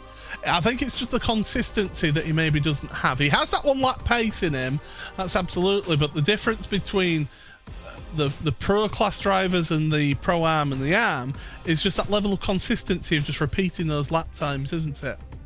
Yeah, it is. And on the other hand of that, though, is that if you've got that 1 lap pace and you can do it in qualifying, what a weapon to have. Because if you're in a field of over 50 cars and you're qualifying in the top quarter, then you're cock a hoop, aren't you? Because all the carnage happens behind you, and that's exactly what happened. Absolutely, and Ed May, who's just come into our YouTube chat with the crying emoji, he was the one who qualified really well from the AM last time out at Barcelona, didn't have the best results after an incident, qualified further down in the field this time, so it just goes to show that how one race doesn't decide your pace. It's that combined effort of feature race, of endurance race, and sprint races next week, which the admins will look at to decide people's licenses. Now, while we do wait for this race, it's worth talking about the fact that there was a 24-hour race on at the weekend. No, that one in Belgium. It was one up in Teesside. It was a 24 hours of karting, and 3 of your drivers on the grid here today, Josh Thompson, Pete Harrod, and Jim Whitehouse, all were competing in that one, and it looked like it was a little bit of a wet one out there for them. Yes. I've heard stories from that particular event. The Porsche Sport team were there running the 59 and running Tribute Brumos Racing colours, and yes, I think they got about 16 hours of racing in before it was red flag because the conditions were just so bad. So I mean, top marks for taking that on. 24 hours of karting is. I mean, if you think go-karting is just for kids, it really isn't. It is so physical, and especially at that level. I mean, some of these drivers are so fast. And yeah, I remember once going to Daytona at Milton Keynes, where they have the Rotax 2-stroke karts for arrive and drive, which are, I think it's the fastest kart you can turn up and drive in the UK. And when you get up on that first straight and into the first fast corner, you're like, oh, this is serious. And you think you're flying along, and then someone goes round the outside of you, you're like, oh, okay, right, it's like that. I know from experience of that very venue at Milton Keynes, of just driving along, and all of a sudden you just have somebody go flying past you. It's like, where did they come from? Absolutely craziness. When you come from, let's just say, the front row of a rugby scrum, you're like we do, Paul. You're always going to be a bit of a disadvantage for these flyweight scrum halves coming up behind you. I'll have it be known that I was always a winger or a centre, but there you go. Hard to believe, I know, but John Olomu of Yorkshire. With glass ankles, yes. We have got the race 2 coming up very shortly, so drivers will be getting themselves into that, and then just have 10 minutes to warm up and prepare themselves for the second race. This is a true test now, is this one. This is our first opportunity to see how a lot of these newer drivers cope with a reverse grid draw, because you're going to be coming up behind drivers that are not of the same pace of you. You're going to have drivers who are braking maybe 10 meters earlier than you, taking different lines to what you do. This shows the adaptability of some of these drivers now who are used to being out at the front. Yeah, I think that the drivers that have experience in this championship as well is that they're really gonna come to the fore here, especially on a track like Imola, where there's a lot of kind of bottleneck areas. You know, we talked about Tamburello, Villeneuve, even into Variante Alta as well. There's some real bottleneck points, especially on those early laps where it is almost impossible to avoid contact because you're shoving 55 GT cars through a pretty tight chicane where there's various lines that you can take through it and they converge, and that's exactly what we saw in the opening lap. So there is an element of pot luck involved. I hate to say it, but there is, and you just have to just be as patient as possible. And these are usually the situations, where drivers like Ross McFarlane come out on top because they just know how to play the long game better than the other. Now, I will say I've just been sent in direct message on Discord a photo from Adam Watson, who was in a sling at midnight last night. So he's got a potential dislocated or fractured elbow, he's just said in the YouTube chat. So doing this the hard way, and then he's got no force feedback. He's turned his force feedback all the way down, so having to control that Audi, okay, it's not as lively as it used to be, but still controlling that Audi with no force feedback. I can tell you from experience that having no force feedback is just the worst feeling in sim racing. Yeah, it's you know, I can imagine if you've ever driven a car without power steering and then gone to one with electric power steering, that's kind of the difference. You know, the electric power steering, and it's especially the early versions of it, is pretty lifeless, and you just don't feel what the front tires are doing. And the difference between proper force feedback, and I think Adam has a proper Fanatec direct drive wheel as well, I think, from our onboard shot. So yeah, the difference between no forward feedback and to what he's used to, it's driving a different car. That's really, really difficult. But you got to say, fair play for coming in, turning up, and racing on. I love that spirit because it's just so easy to go, do you know what? Nah, I can't be bothered. I'll come back next week. And this is a championship as well where there is such a long queue of people who want to be a part of it, but it's completely oversubscribed. So for those who do have an entry, if they make the most of that entry, that's really important as well. And if you don't turn up, I mean, he would have been very well within his rights if he's fractured his elbow. I think that would have been fine. But I think it's really good to see the drivers making it a priority to come and race here, and that's why the championship's so well supported. Have you ever driven a forklift truck, Peter? I don't know how to answer that one live. because the forklifts that I used to drive were full power steering, so you had no feel, and you'd start, you'd be turning, then it'd be, oh no, I've turned too far, and then you end up just because you don't have a feel as to where straight on is with some of them. So that was what our forklift was like anyway. So that's going to be very similar as to you're putting turning in, but you don't know what the car's doing. Yeah, it's I've driven an array of hire cars this year on my travels, and yes, some of the steering has been interesting, where you go, well, I've turned it that much to the right, I think the car will turn this much. You don't want that. It should be completely automatic. It should be completely subconscious, that steering. And I remember I had the pleasure of driving a Lotus Exige for a year with no power steering, and that car just gave you a thesis of information through your fingertips all the time, and that you always knew exactly what was going on. So that, coming back to what Adam's putting up with, that's really the difference, what he's going from to what he's got at the moment. Hopefully he'll be on the mend soon and can get back shaking again with the with the force feedback. Yeah, feeling every single bump and barge, and that's just from his on-track antics of racing. He looked like the minion in the shop in the vibrating chair. Do you remember that?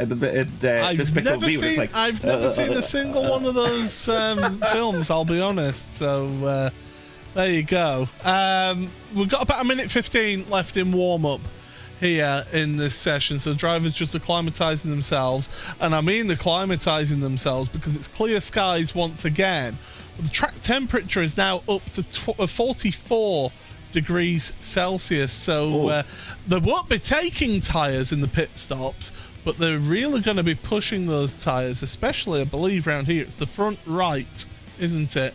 It's that front right that you'll be really feeling the effects of that and putting all the pressure and the forces through that. Yeah, we were sort of, for context, we were about 31, 32 degrees Celsius. 32, yeah. 32 degrees Celsius in the first race, now 44 degrees Celsius. That additional, that's a big, big leap in track temperature. That's going to put huge extra stress through the tyre and reduce the grip as well. I mean, the cars are going to be slipping and sliding all over the place on that hot, greasy surface. Oh, stand back. Stand back. This is going to be, there's going to be drivers that have to really take a chill pill here, because this is going to be tough. Well, Josh Thompson is saying in the YouTube chat, BMW weather, hopefully. Well, he's got to start all the way from the back of the grid to make that one count. So, yeah, we'll have to wait and see what Josh produces. But we'll go through the grid momentarily, and we'll be able to tell you the front row. Well, we can tell you that the front row is an all DCW front row. DCW Racing with Paul Crawford on pole position for the second race. Alongside him is Paddy Faulkner, so great one for them. You're on Kaiser, Michael Gray. Now, Michael Gray could be a good shout for this one. He showed some good pace at first race when he wasn't busy fighting. Mark Hutchinson and Craig Jones, row number 3. Row number 4 for Jim Whitehouse and Andy Archer with Tom Brown and Jonathan Walker. Row number 5. Row 6 for Ben Gregory and Michael Blake. 7th row for Woodhouse and De Jong with Maltrek and Simner on row number 8. Row number 9 for Coles and Webster. Row 10 for Barnes and Samways with Kittleman and Adriansons on row 11. Horder and Van der Ness on row number 12.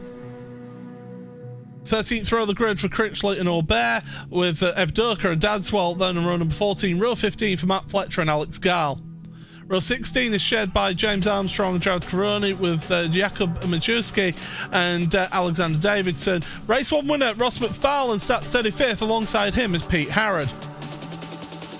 Laz Van Rijn and Jesse Payne Wilkins then on the next row of the grid, with row 20 shared by Brian Son and Adam Watson. Then the rest of the grid, Ed May, Brendan Stacey with Osborne, Drozda, Salaputis, Perry, Hagen, Nella, Gilmore, Raab, Berridge, Nichols, Nella, Hedgecock, and the final driver on the grid is Josh Thompson for Team Redline. But we're getting set for the start of this one, Peter. Any predictions for this one? Because this could be a spicy one. Spiciness, definitely. This is definitely a chili pizza if this was an Italian restaurant. Well, as we go along then, and the front row of Crawford and Faulkner, be careful not to jump too early because they will overtake the safety car. Waiting patiently. Oh, the second row is looking very slow.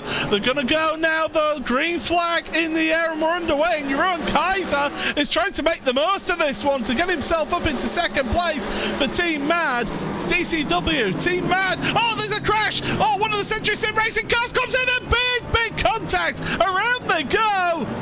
Will they stay clear of the track? Oh, they're in the middle of the way.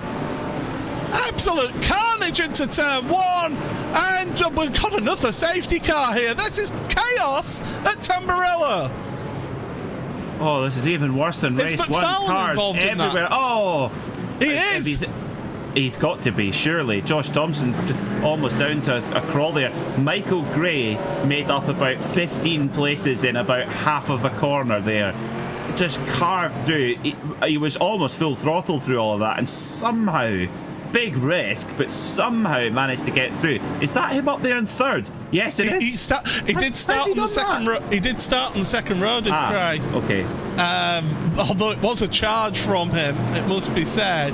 But absolute carnage. It was one of the Century Sim Racing cars that got fired off into the left-hand wall into Tamburello. I thought we were going to... yeah, he took out his teammate and about 3 others as well. That was an awful T-bone incident at that point. It does mean that Paul Crawford is sat there at the front going, oh, I've got to do all that again. Yeah, and this is interesting because we saw the drivers in the last race pit with well under 10 minutes to go, So if you flip that round the other way, we might go back going green in about 4 minutes or so. And Josh Thompson was involved in a lap 1 incident in the last race, and he said he definitely could have got to the end having taken a pit stop and a fast repair under the safety car. So for those who were involved in those incidents, they do have an opportunity to get back and almost, if they were starting from the back anyway, virtually not lose anything. Martin de Jong deciding this is the point to go onto pit road. So he's decided to take a pit stop. You're absolutely right, Peter. If you're further back, even if you've not got any damage, you want to head onto pit road. Here's what happened then. So there was another Indy Autosport red car was spun separate to that absolute carnage, and then you got a car stuck. I think that's Craig Jones, isn't it? And then there's all sorts of spinners and cars coming across the track. You've got track blockage there. Oh, Davison hits his teammate. Yeah. Davison hits his teammate. Hits McFarlane and turns him around. Oh dear, oh dear. Yeah, how did was that Avdoka? It was either Avdoka. Oh my god, I can tell you something has happened under safety car. Ed May has spun under safety car. There he is. He's got damage. Oh dear. Is he trying to crawl that car? Because remember, pit lane is actually closed on that lap. And he's trying to crawl it around, and Josh Thompson's there going, well, can you just pull it over, please? I mean, Thompson, to be fair, he's gained, 16 places from 55th. He's up to 39th now. Ed May, I mean, if he can get that round to the pits this time round, then that's a tremendous effort. It's going to be here we go. Whoa, he's nearly losing it every corner. So who was that in front there getting... I think that was Avdoka. Yes, Avdoka getting involved there in front of the Pearson's car, and then all of a sudden just carnage. I'll say that's pretty good running through from Alex Gall there. He wasn't making any sort of rash moves or anything. He's just finding the hole and just going for it. And it's just pick your path and hope that the car just suddenly doesn't fill that space. Well, the Chevy Silverado pace truck clipping the curb there, hitting the apex beautifully. You could tell this is a session set up by Alex Neller if the pace truck is in play. The Porsche, the driver of the Porsche, well, he's been sacked after crashing into the pit wall in the last race. Well, so this will give us an impression. Josh has just gone, do you know what, I'm just going to let this all happen ahead of me. And that's very the clever. Right decision, yeah. Very clever. He's far enough back that he can react. That is super smart. I mean, he's almost down to his crawling speed. Oh, yeah, it's just walking speed. Very clever there from the marksman. Yeah, that's heads up driving. He knows that there's going to be something happen down at Tamburello, and think, well, let's just pick that one and get some places gained. And my goodness, didn't he do just that? Good question in the chat there. What was that about a chill pill? Yeah, they ran out at the pharmacy.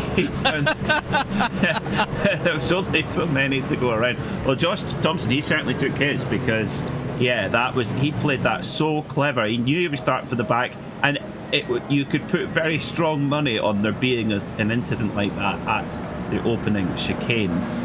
Well, what's this going to mean?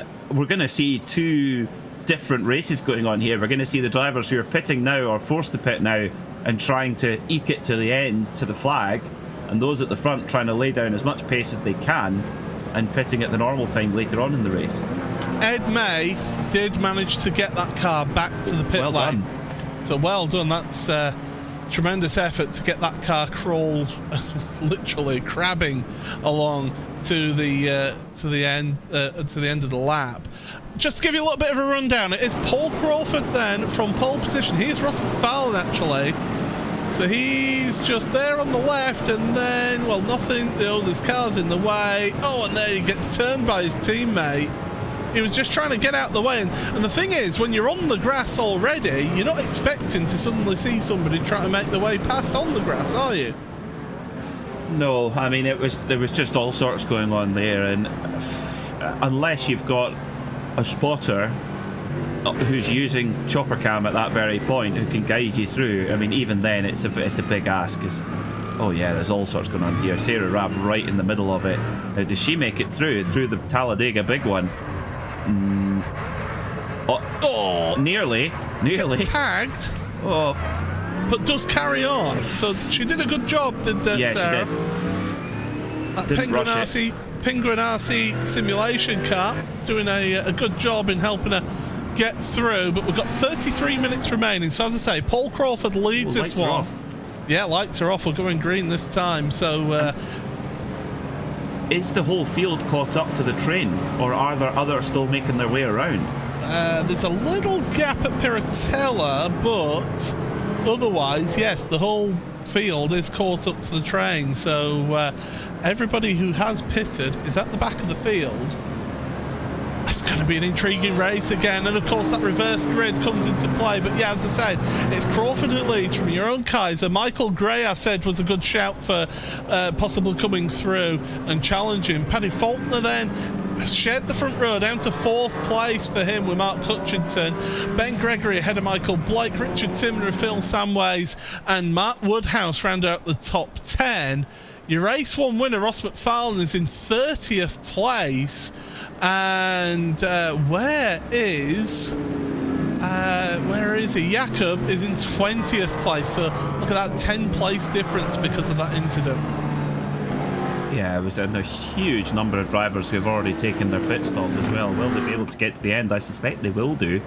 But let's see. Great opportunity for Pro-Am champion Mark Hutchison to score some big points here. Yeah, that's a good shout, is that one. But we're getting ready for the restart. Crawford's going early. Got to be careful, because you can actually get a penalty for passing the pace car if it's not fully gone into the pit road. But we're under green flag once again. It's Crawford from Kaiser in towards turn number 1. Kaiser's looking left, looking right. He wants to go past that BMW, the Pride of Bavaria, out at the front, trying its best. And look at this, Gray. I said he's going to be one to have a look at and a shout of a good result here. He's going to the inside of Villeneuve. Kaiser's trying to hang on to this one. Squeeze! Oh, Gray's been pushed onto the gravel there. He loses a bunch of positions. Oh, questionable from Kaiser there. We didn't have a good enough view of it, I don't think, to be able to judge that one. But we carry on. But Paul Crawford say thank you very much. That's a 1.3 second lead.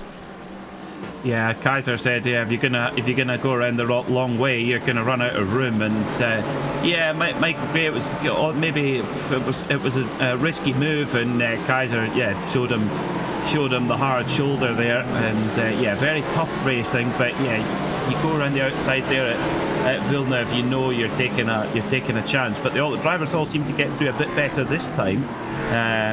All learned their lesson, it seems, more or less, as they float through Alta, the big train of cars. You can see the satellite Mercedes there trying to make their way through as best as they possibly can. So many drivers taking a pit stop there. Kevin Kittleman, David Nichols, Pete Harrod, Brendan Stacey, Simon Neller as well, and Tim Perry, Martin de Jong, Andy Archer, James Whitehouse, Mike Horder, Tom Dadshaw, Michael Evdoka, Jesse Wilkins, Brian Sohn and Ed May, all taking a pit stop there. We have lost just one driver. Craig Jones has it's getting a bit of a squeeze on there, and down towards turn number 1 once again we go. It's Audi versus Ferrari. At the moment the Audi's just able to stay ahead, but the Ferrari, one of the very few Ferraris out there on the grid, putting on a good display here just outside of your top 10 in towards the Villeneuve chicane again. And well, it's the AAA of Paul Webster trying to hold back Chris Malcharek. And Jakub Majerski, it must be said, up to 15th already here.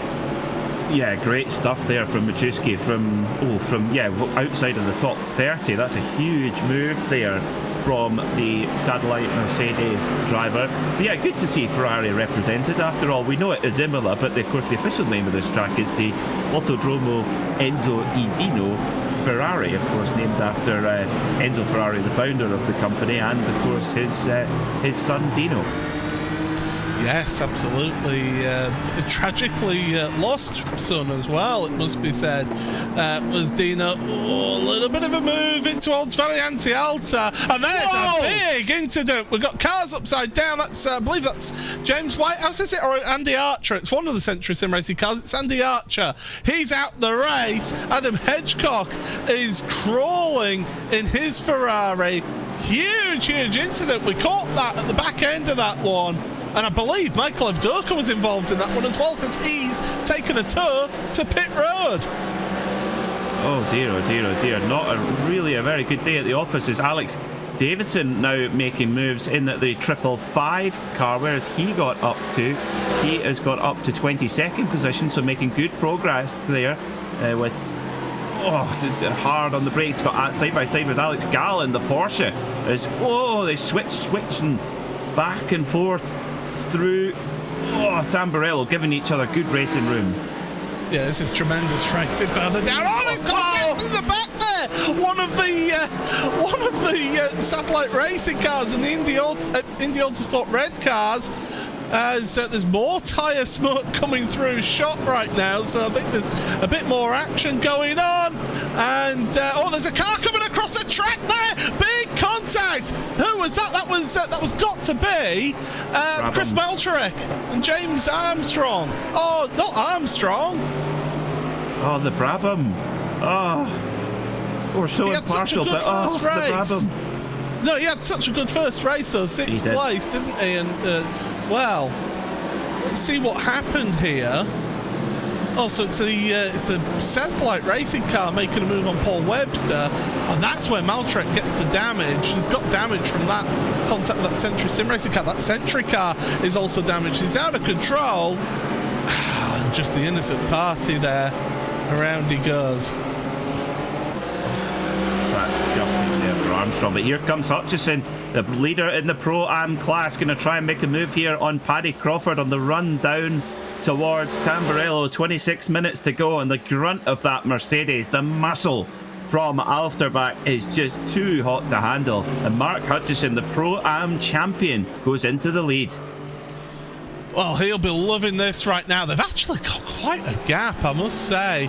Back to your own Kaiser. So Mark is on a charge. He can sniff a potential race win here, because the first pro driver is Albert in 9th place right now. Here's another replay. So something's happened here to one of the Pure Sims Esports cars. This is the instant with Evdoka, and 3 into 1 does not go. Oh dear, that was a proper mess there, proper tangle up. And yeah, Evdoka, oh my goodness me. A mess. Yeah, you just watch it from Evdoka again. So he tries to get a cutback, and there's 3 drivers all going for one little line there, and it just does not work, that. I don't think Hedgecock saw the BMW on his. I think he thought he was clear, and he was definitely not clear, and that's what caused the incident there. Because you want to obviously try and get as far over to the left-hand side of the road for the tight right-hander, the first part of Acqua Minerale, and yeah, just clipped the BMW in his blind spot, and yeah, Doka was the innocent party there. And as we carry on, there's more smoke up at Variante Alta, and there's 3 cars, and that's Albert. So Yannis Albert, he was in 9th place, is dropping thick and fast down the order. He's got a Team Mad car. He's also got a Altitude Esports car. Watch your rejoin there. My goodness, I know you're trying to get away, but, you know, that Team Mad car, not the best rejoin, it must be said. And Albert was making a move, and the Team Mad car, I think, was turned as well. We are seeing some really silly incidents here, it must be said. Here we go, Here's a look. So Albert's taken advantage in towards Variante Alta, and yeah, it just all checks up, doesn't it? Yeah, pictures speak for themselves there. I think nothing for us to add on that one. A proper Variante and Alta tangle up there, and they all pile in on top of each other. A lot of incidents tonight. So, resetting then, Mark Hutchison leads by 1.3 seconds. Great opportunity for the Evo SR driver to score some huge points here, but with 23 minutes to go, 14 seconds back, Alex Davidson, and we know how strong his race pace is. The 555 Pure Sims Mercedes driver. Oh, having a look there on Mark Woodhouse, and tell you what, if Davidson can get through clean here, his pace is so good that he is not out of the running for this race win. Yeah, you have to say that. Although I think Jared Caroni would have something to say about that if I'm honest, up in 7th place absolutely. As well. The Maradness Satellite All-Stars team wanting to push forward and get themselves a race win here in this championship. So far, it's been Ross McFarlane getting the race wins. Dive down the inside. That was Paul Webster and Matt Woodhouse, former teammates, coming together there. So Paul Webster, no favouritism played to his former team. It's thank you very much. And do you know what? Matt Woodhouse, quite wisely, saying, let's get out of Dodge here, get a pit stop and try and find ourselves a bit of clean air. That's very smart from Mark Woodhouse, because I feel this is about to get very nasty. Yeah, Josh Thompson in the white and orange red line BMW. Big look up the inside of Alex Gall. Gall gets clipped. Gall gets clipped in the Porsche. That was the Indy Autosport red car that made the contact with him, because he tried to follow Thompson's line into turn 1, and that was never going to work down there. We'll have a look again. So Thompson's made the move down the inside of Gall, and yeah, that Indy Autosport car just tries to follow Thompson through. And I mean, it was as late as you can possibly get on the brakes there from Thompson. So if you think you're going to do the same thing, you're dreaming. And yeah, that's clumsy. And the Altitude Esports car just says, I will go right then, I suppose. A left-hander. But there we go. Ambitious manoeuvre then from the Indy Autosport driver. Didn't pan out though. It's fair to say that as a bare minimum. I didn't quite catch who it was, the Indy Autosport car that did that. Yeah, Hutchison still leads, ahead of Crawford, ahead of Kaiser. So Kaiser's kept in the top 3. And through the chicane they go. There's an Altitude Esports car in the middle of the chicane. That's Adam Watson. No force feedback for him, and he's having issues. Speaking of issues, Lars van Rijn, your AM champion from last season, getting caught out. And Nick Salaputis, who he was actually racing against there, I think there was a little bit of contact between the two of them, and that's what caused that one. And Adam Watson just got assisted to the side of the track there, I do believe, by I believe that was Michael Gray. I think so. Yes, I think it was in one of the Audis. But yeah, not really anything Adam Watson could have done there. He just got totally squeezed. Some really overly aggressive driving going on for no reason. It's very... I can guarantee you will hear plenty of people blaming the circuit. You don't blame the circuit. If you drive like that, you're going to have an incident. Simple. This is poor, I must be honest. As we reach the halfway point of the season, it's been the halfway point of the race, Josh Thompson up to 8th place. What a drive from the Manxman. Yeah, tremendous drive for him up to 8th place. Remember, started at very back of the grid. 55th place after an incident in race number 1 caused him to have to retire early on. Where's Caroni? Is he pitted? Caroni? Yeah, where is he? That's a very good question. He's disappeared. He has pitted, yes. He pitted this lap just gone. So he's in 29th right now. And he's fed out in the middle of one or two drivers who have not pitted yet. So that's not ideal to feed out into drivers that are yet to pit. You want to get yourself a little bit of clean air. But he does have a compatriot behind in his teammate. Says, there was a backwards facing car. I believe it's Paul Webster, is it? It is! The Full Tilt V Motorsport driver, competitor in the Pro-Am Championship this year, or this season. He was a competitor last season as well, and it's back end just gone. Carried a little bit too much speed into the first part of Rivazza. And I tell you, the good avoidance there from Ross McFarlane. Had to get on the brakes hard to try and avoid that. Avoid the spinning Audi of Paul Webster, and just carried that little bit too much speed in there, and the rear just came round on him as Sarah Rabb, now battling one of the Evo SR Mercedes, the 32 of Van der Ness, and defending hard here as they go into Toza hairpin and then up the hill towards Piratella. And Van der Ness has got a great cut by. He's got the power down, but little nudge there as they head up the straight. But it'll be fascinating to see how Machuski and Karoni get on. I think they've made a strategical error by pitting that early because they're right in the middle of the melee, Paul. Yeah, Karoni's ahead of Machuski. 24th, 25th they are right now. And they're behind a number of drivers who have pitted already as well. So they've got a few drivers that they're going to have to pass on track here. It's not a case of pit stop cycles working in their favour. They're just having to work their way through. Now, Mark Hutchinson has got a 4.2 second lead right now over Paul Crawford. Tremendous drive here from Mark. If ever there was an opportunity for a Pro-Am to win a race here in the World GT Championship, it's in this situation where you've had a safety car in one of these feature races. The only other time really would be if it was a safety car in a sprint race, but this certainly is a tremendous display from him as Sarah Raab, Penguin RC simulation car, onto pit road. So deciding to duck out of that little battle there with Chris Van der Ness, and Alex Davidson really is on a charge at the moment. He's up into 7th place, lapping significantly quicker than the drivers in front, of course, most of which are in the Pro-Am class, one of whom, Paddy Crawford. We've got to take a big shout out to Paddy Crawford. From that front row start, he's still in 2nd place.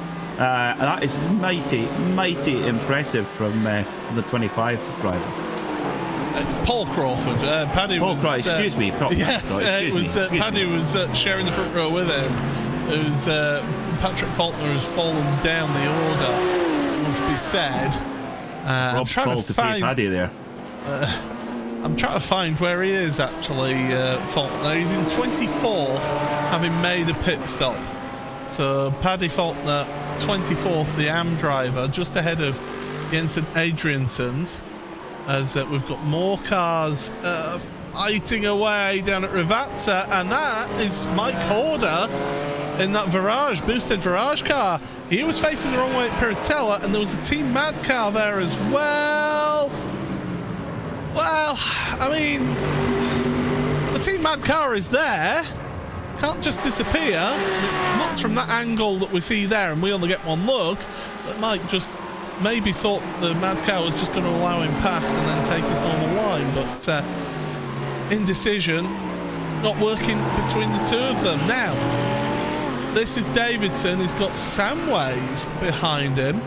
Made quick work of him. Yeah. Phil Samways just got a good draft going down the start-finish straight and hard on the brakes into Tamburello. Got the move done. So Davidson now sets his sights ahead to Jeroen Kaiser. Last lap by Kaiser was 1:45.2. So a slightly off lap for Kaiser. Last time by 1:42.2. For Davidson, so Davidson significantly quicker. On ideal lap, they're about 1.5 seconds apart. And that's Michael Gray and Crawford. Yeah, Gray having a good night in the office. All things considered, I would say. Yeah, he didn't have the best of days at Barcelona last time out, but yeah, Gray moving up ahead of Crawford then. So Crawford, after starting in pole position, down to 3rd place, but the AM driver certainly doing everything that he can to get as good a result as possible here, and this is a tremendous opportunity for the newcomer to the series. But yeah, Michael Gray, that full tilt V Motorsport outfit, 3rd place now. Can he charge down Mark Hutchinson? Well, it's going to be one heck of an effort, because it's now 6 3/4 seconds between the 1st and 2nd place, as Crawford decides now is the time to pit. Now, watch out for Kevin Kittelman. He is in 11th position, leading the AM class. He has pitted, curiously. So he was one of those early pitters under the safety car. So if he's okay on fuel, he could be in for a huge result here, and a massive chunk of AM points, because if you're an AM driver and you get into the overall top 10, that is such a big win, because the points all pay the same. So in the AM class, that's huge. Through the gut, through the Tamburello chicane once again. Of course, I grew up with that being a flat-out left-hander, and then you were pretty much flat-out all the way through to Tosa. Things had to change around here. It had to change in various circuits around the world as well. It wasn't just this venue that had to make significant changes to improve its safety, but yeah, certainly I remember Nigel Mansell in the Ferrari getting on the grass on the, I think it was the final lap of the race, challenging for position and doing a full 360 and then carrying on. It's basically where he got his nickname of Il Leone from the Tifosi, because he was a fighter. He fought like a lion, and that's exactly what he did for Ferrari. And had a famous moment around here, but we're here in the World GT Championship. Paul Smith and Peter Mackay here on commentary for RaceSpotTV. Hugo Luis giving you these pictures, and 3M supporting the series as always. Onto pit road goes another one of those DW racing drivers. This is Richard Simner, so he's now onto pit road out of the top 5, and he'll get his pit stop. But we should be looking at around 6 minutes to go, shouldn't we, Peter, for the final few pit stops? Yeah, it looks like it. Yeah, and you know, Alex Davison now has 5 seconds up the road to Michael Brace. He's got a couple of critical laps here to really drop the hammer. But also, I mean, what a drive as well from Ross McFarlane up into 7th already from his grid position. And championship rivals Machuski's back in 15th, albeit there is a pit stop to take, of course. So I tell you what, we could converge into a heck of a last lap battle here. The gap between McFarlane and Machuski is 24 seconds. 24 seconds, yeah.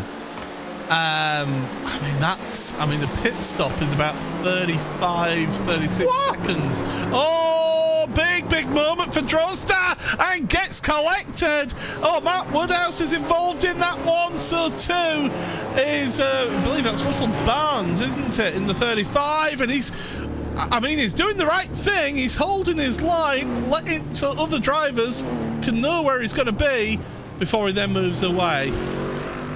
Yeah, that's a real pity there. The satellite BMW, they're getting all kinds of crossed up on the entry into Tamburello, and Mark Woodhouse he's just no luck at all, and he was just in the wrong place at the wrong time. Getting the car back up and running then, as eyes further forward then. So this is the race between Martin de Jong, the 79, and he's got that satellite racing car behind him.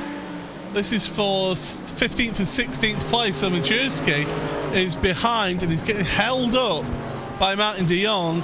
Now de Jong will be hoping to get a good exit down the straight, but that Mercedes we've seen has got so much grunt down this front straightaway, hasn't it, Peter? And with that slipstream, that'll be really helping Jakub Majewski.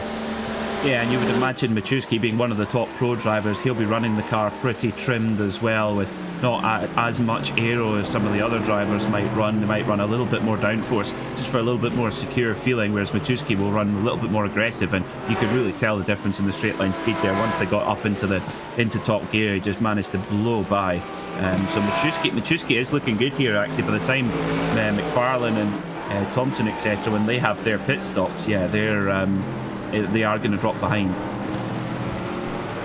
As we go under 10 minutes remaining in this second race of the night, race 3 of the championship. Of course, if you did miss last week, we had an endurance race of an hour and 45 around the Circuit Barcelona de Catalunya racetrack, around the historic layout of that. It was a tremendous race. I do recommend that you go back and watch that one, because that was just if you're a strategic fan, if you love strategy and endurance racing, then that is right down your alley last week, because that was a tremendous race. This one tonight, it's been a little bit more chaotic than we'd like to see here, if I'm honest.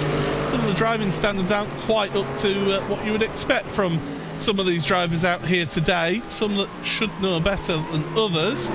As here's Kaiser now with Phil Samways behind him. So Kaiser, he has had the one full tilt car go through as McFarlane pits. Ross McFarlane pits, your championship leader and race 1 winner of the night. He was also race winner last week. He'll come out behind Majewski.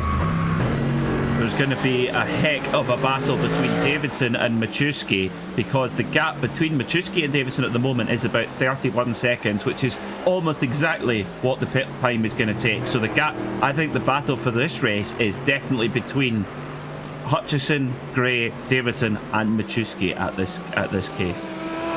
And Hutchinson actually still got a pretty good pace up at the front. It must be said, 42.8 last lap compared to a 43.0 for Michael Gray. Alex Davidson, though, when you talk about pace, 42.1 last lap for him. His average 5 laps actually is 42.4, so he's got some good pace in that car as Davidson. Majewski's 5-lap average is a 42.7, so on average losing 0.3 of a second per lap in the last 5 laps is Majewski. Leader in.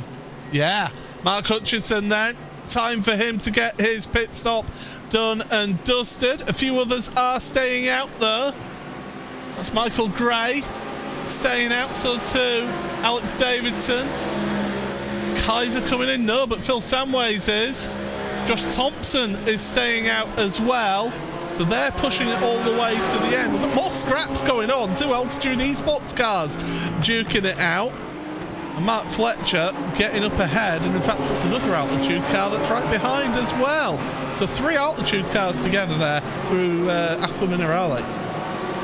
This is going to be fascinating as well. I mean, I tell you what, Mark Hutchison's pace has been excellent. Yes, he's dropping time to Alex Davidson, but he has enough in hand. He's losing about 6-7 tenths a second a lap. There isn't enough laps left, it seems, for Davidson to actually catch Hutchison if all stays the same. But with 6 minutes and 40 seconds to go, you never ever know. So Michael Gray leads then from Alex Davidson, Jerome Kaiser in 3rd, Thompson in 4th, but all of those drivers, they do need to pit, as Lee Berridge under a huge amount of pressure here in his BMW as one of his Fletcher goes in for the pits. Yep, some more pit stops happening. Paddy Faulkner's on pit road again. So something's happened for Paddy to have to go down to pit road once again here. Can tell you, incident point wise, well, it's been a plethora of penalties for drivers out here in this second race. Ethan Critchley, Drozda, Simon Neller, Ed May, Alex Gall, Michael Blake, Matt Woodhouse, Russell Barnes and Kevin Kittleman have all had a drive-through penalty awarded to them for instant point infractions, and there are others due as Davidson onto pit road now along with Michael Gray. That's Josh Thompson stays out. Oh, okay. Ed May, that's 2 races in a row now. He's had a drive-through penalty for incident point accumulation. So what has Josh Thompson got up his sleeve then? Is he going to play himself into the race contest here? He come from the very back of the grid, don't forget. I mean, when we say the back, we mean the back. He played it very smart with that big pile-up on lap 1, and he's picked his way through the field very, very well. Gray and Davidson have come out of pit road pretty much neck and neck between the two of them. Majewski has moved up to 7th place.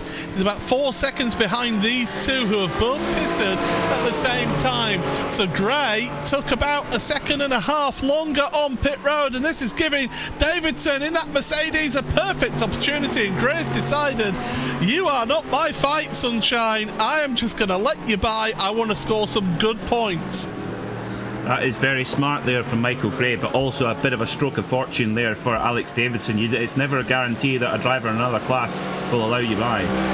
Now, I can tell you, Chris van der Ness in 2nd place and Tom Dadswell in 3rd place did pit under the safety car. They are both, if they're going the way they are, they're both trying to make it to the end of this race on that safety car pit stop, and they could be in for a sensational result for the two of them. But Dadswell's got Mark Hutchinson right with him now, so Hutchinson, full tank, well, as much fuel as he needs for the rest of the race. He'll be looking to get past Dadswell. As This could be an Evo SR1 too. Potentially. It could be, because Cavandaness is he's coming in. No, not quite. Not quite. Come up a couple of laps short.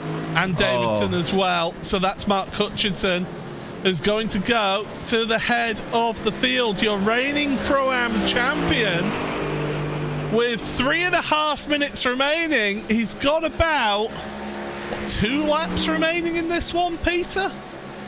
Yeah, and a 5.8 second lead.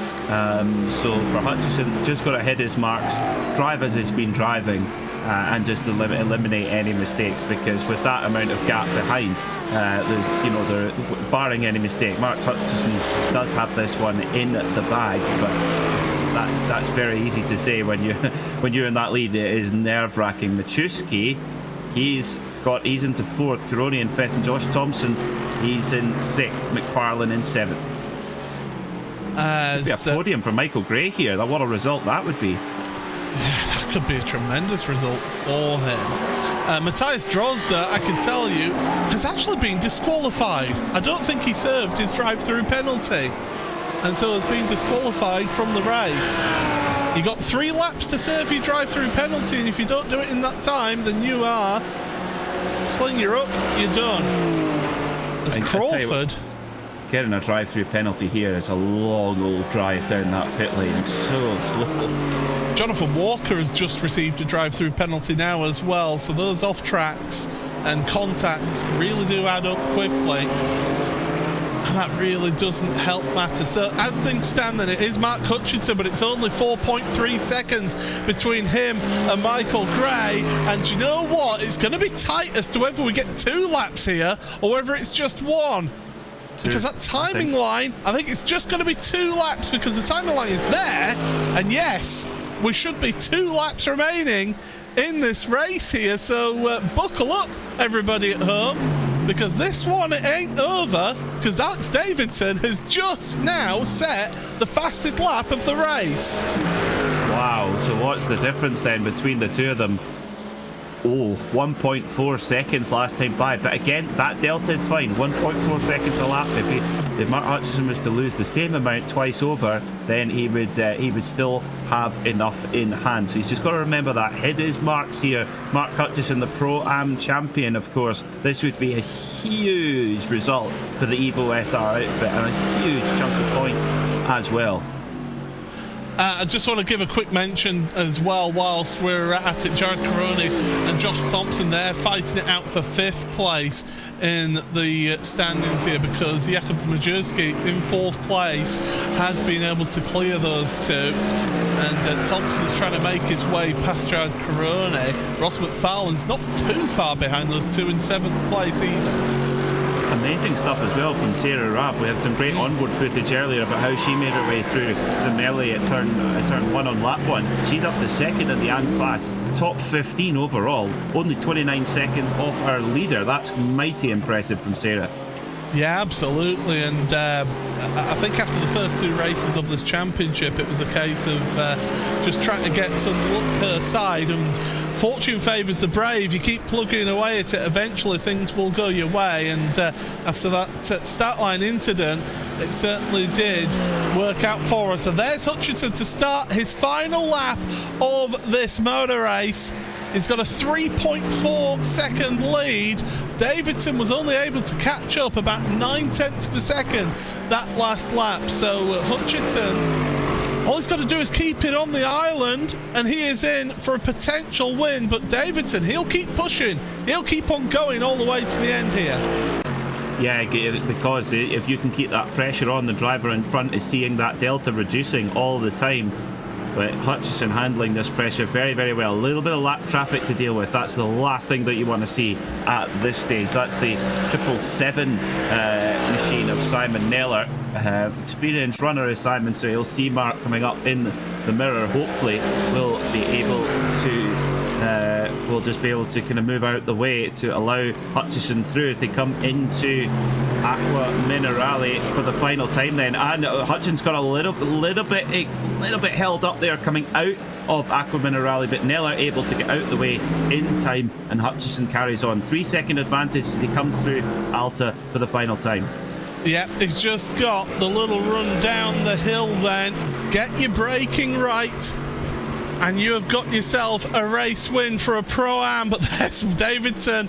This one's not over yet. Into the Rivatta.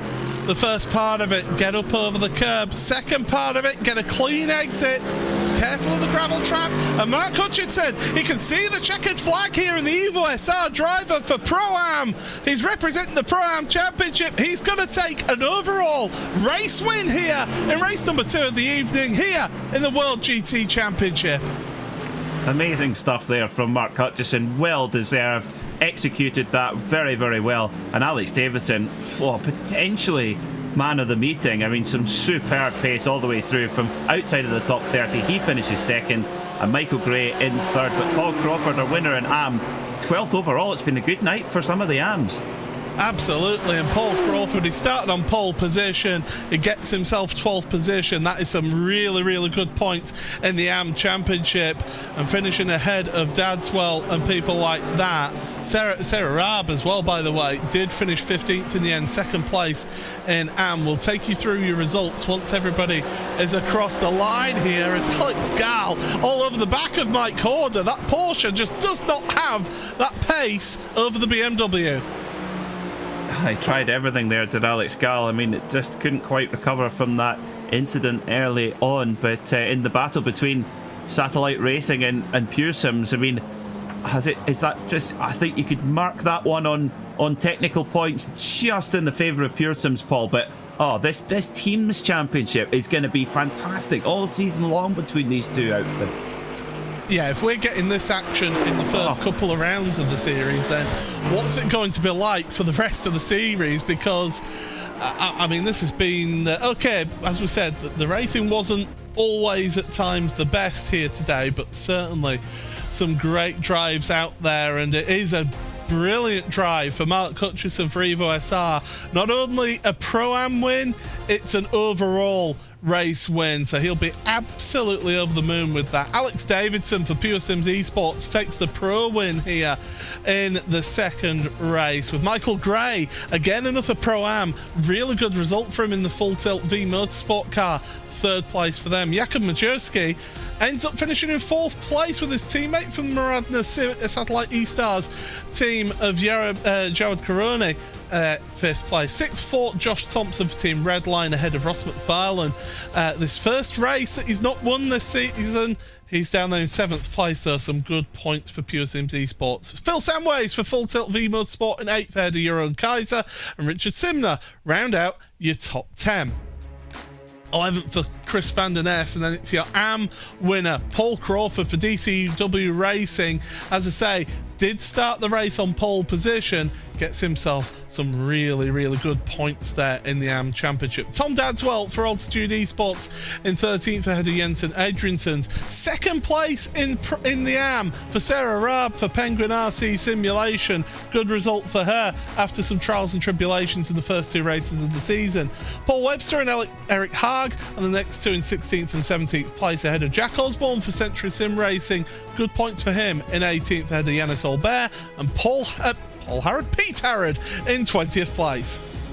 21st for Adam Watson, an injured, battered and bruised Adam Watson, but he does finish this one in 21st ahead of Adam Coles. Martin de Jong with Tim Perry, Tom Brown in 25th ahead of Jim Whitehouse. Mike Horder, Alex Gall, who we saw trying his best to get past that boosted Virage car.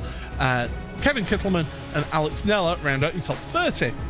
31st for Ed Main, a day to forget for Ed, it must be said, ahead of Brendan Stacey. Mark Fletcher and Patrick Faulkner.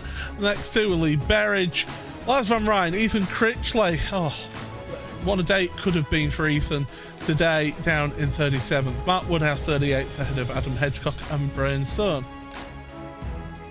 41st in the last car on the lead lap for Jonathan Walker. Then cars one lap down or more. Simon Neller, Andy Gilmore, Chris Malcharek, Russell Barnes, Michael Blake, the last one lap down, and therefore the last one to score points. Then cars who did not finish: Matthias Drozda, Jesse Payne Wilkins, Nick Salaputis, David Nichols with Ben Gregory, James Armstrong, Andy Archer, Michael Evdoka and Craig Jones, rounding out your 55 car field. But Peter, We did see some tremendous performances out there. We cannot deny Mark Hutchinson. I know things went his way in terms of getting a safety car again, but he had to work his way to the front of the field. That wasn't gifted to him. Not at all. I mean, I think that I don't know for him being at the front of the field whether the safety car would have made an awful lot of difference. In fact, you could argue it might have even disadvantaged him, because if the safety car hadn't been called, there would have been loads of fast cars caught up in it. So, he earned that race win on merit. And just as we came back to green, I saw him there in 4th, 5th position. I thought, oh yeah, he's got a chance to score big here, and he did. He really took that opportunity. That's why he's the reigning Pro-Am champion, and he has reminded the whole class that he is very much keen to defend that title. But Alex Davidson, I've been impressed with him since he joined last season, of course, and then coming on to this season, he has just been really, really on the pace, and he's challenging Ross McFarlane for a championship, the two teammates there, along with a couple others. But Alex Davidson, I mean, we saw it. Ross had a 4-second lead at one point before the pit stops in race 1. It ended up being 6/10 of a second. The second race, Alex was gunning for a win. Yeah, I think this round, you're absolutely right, Paul. Alex Davidson has announced himself as a very much not just a great driver for the Pure Sims team, scoring lots of points, but a bona fide Drivers' Championship contender. And yeah, when we know that the Pure Sims team, they're a very well-oiled outfit, they're a very tight outfit. If both Alex and Ross are fighting for a championship throughout the next 12 weeks or so, will that be the case by the end of it? Well, it's going to be fantastic to watch them go at it. And do not write off the satellite guys either. Oh, no. They're right there as well. No, absolutely not. Yeah, you cannot write them off at your peril, is what I would say, because they will be gunning it all the way through. Quick mention as well, Paul Crawford started that race on pole position after getting the reverse grid draw, and didn't really put a foot wrong there for the AM driver. Just fought his battles where he needed to, but kept himself out of trouble, which is what he needed there. Yeah, exactly. That's what he did. And yeah, if you're starting on pole as an AM driver and you finish 12th and win the class, that is big job done. Tick the box, book it. That was fantastic stuff, because if you think you're gonna, hang on for the race win, you're probably gonna end up with an incident in over driving. I think you just stick to your pace and keep out of trouble and use that advantageous grid position to the best effect. And that's exactly what Paul did.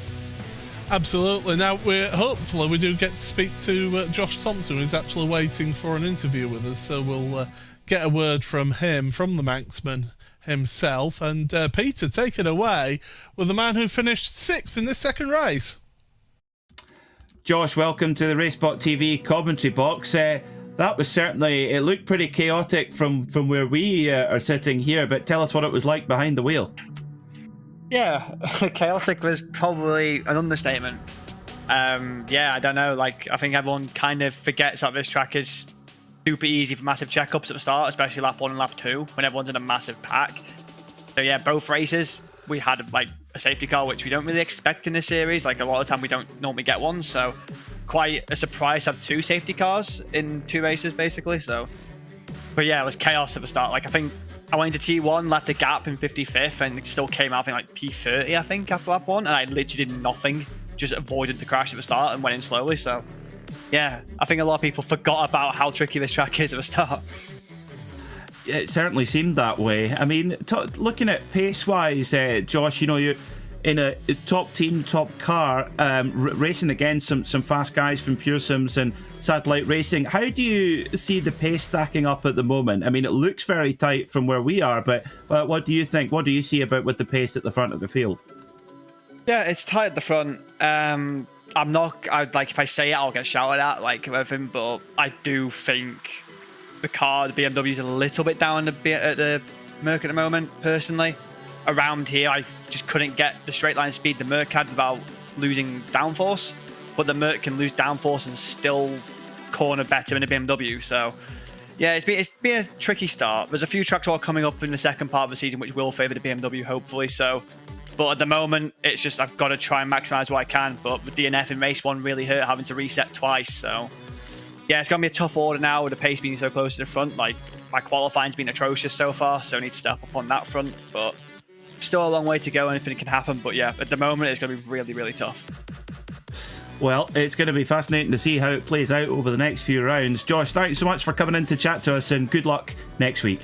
Cheers, guys.